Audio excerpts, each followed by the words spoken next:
একবার এইভাবে কচুর শাক করে খেয়ে দেখুন, আশা করছি খুব ভালো লাগবে। খেতে দুর্দান্ত হয়। মাছের মাথা দিয়ে কচুর শাক একটা স্পেশাল মশলা। বন্ধুরা, ভালো লাগলে আমার পাশে অবশ্যই থাকবেন, না কেটে পুরো ভিডিওটা দেখার জন্য অনুরোধ রইল। চলো বন্ধুরা, জঙ্গলের মধ্যে অনেক কচুর শাক হয়েছে কলা গাছের ফাঁক দিয়ে। আমি কিছু কলা ওখান থেকে কচুর শাক কেটে নিয়ে আসি। চলো দেখো কত জঙ্গল।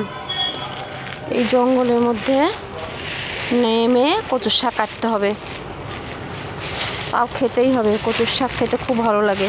তাই এই দেখো কত কচুর শাক, দেখো বড় বড় ডাঁটা। কাটি, চলো কেটে তারপর দেখাচ্ছি। কচুর শাকগুলো আমি এইভাবে ভালো করে ছুলে ছুলে সবগুলো কেটে নিচ্ছি রান্না করার জন্য। এইভাবে সবগুলো কেটে নিয়ে একটু ভাপিয়ে নেব।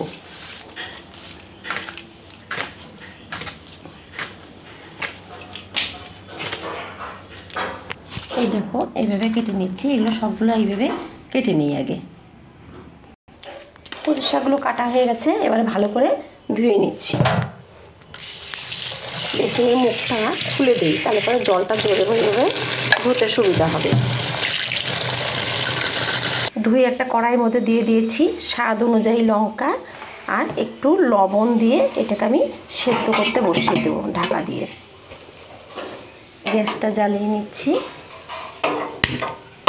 নিয়ে বসিয়ে দিচ্ছি। এটা সেদ্ধ হোক। ঢাকাটা খুলে দেখি, দেখো কতগুলো কচুর শাক কতটুকু হয়ে গেছে, সেদ্ধ হয়ে গেছে বন্ধুরা। দেখো একদম সেদ্ধ হয়ে গেছে। এবার নামিয়ে জলটা ঝরিয়ে নেব। জলটা ঝরিয়ে হাতের সাহায্যে চটকে নিচ্ছি। শাকটা হাতের সাহায্যে চটকে নিয়েছি, দেখো কি সুন্দর মসৃণ হয়ে গেছে। আর এইদিকে দেখো তোমাদের দাদাভাইকে বলেছিলাম কচুর শাক দিয়ে মাছের মাথা দিয়ে রান্না করব, তাই মাছের মাথা এনেছে। এত বড় মাথাটা এতটা লাগবে না, আমি হাফ দিয়ে কচুর শাক করবো আর হাফ দিয়ে আমি কালকে বাঁধাকপির ঘন্ট করব। তো চলো মাছটা আগে ভেজে নিই। কচুর শাকের স্পেশাল মশলা করে নিচ্ছি এখানে। জিরে আর দারচিনি, বড় এলাচ, ছোটো এলাচ, একটু জয়িত্রী আর দু একটা লবঙ্গ দিয়ে আর জিরে দিয়ে ভেজে নিচ্ছি। ভেজে নামিয়ে নিয়েছি আর তার সঙ্গে কিছু আদাও নিয়েছি। এটা একসঙ্গে বেটে নেব। মশলাটা একটু বেশি করার কারণ রেখে দিলে কালকে বাঁধাকপির মধ্যে দিতে পারবো। মাথাটা নুন আর হলুদ দিয়ে ভালো করে মেখে নিচ্ছি। মেখে নিয়ে এখান থেকে হাফ মাথা আমি ভেজে নেব।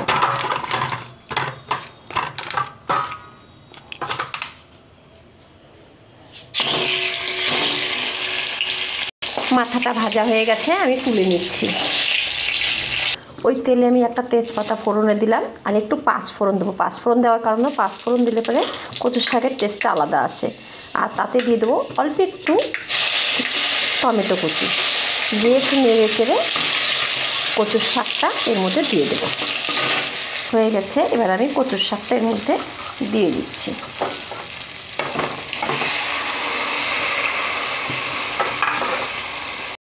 একটু আমি একে একে নুন, হলুদ গুঁড়ো একসঙ্গে দিয়ে ভালো করে এখন এটাকে কষতে থাকবো।